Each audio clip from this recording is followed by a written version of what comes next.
5, 14, 23.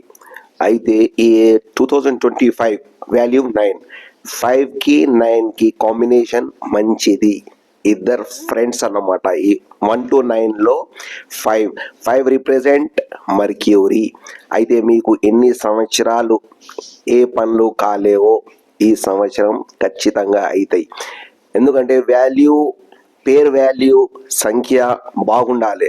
బాగుంటే date of బర్త్కి matching ఉంటే మీరు హైక్కి వెళ్తారు. లైక్ ప్లేన్ గోయింగ్ అప్, అలా మీ లైఫ్ హ్యాపీగా లీడ్ చేసుకోవచ్చు.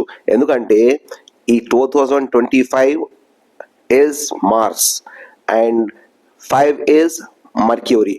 వీళ్ళ కాంబినేషన్, ప్లానెట్ కాంబినేషన్ చాలా అరుదైనది. దాని గురించి మీ పేరు ఎలా ఉంది, మీ డేట్ ఆఫ్ బర్త్కి సంఖ్య కరెక్ట్ ఉంటే మీరు హైక్కి వెళ్తారు. మీ డేట్ ఆఫ్ బర్త్కి పేరు సరిగా లేకపోతే నా దగ్గర కరెక్షన్ యాజ్ పర్ న్యూమరాలజీ తీసుకోవచ్చు. లైఫ్ హ్యాపీగా లీడ్ చేయొచ్చు. God bless you.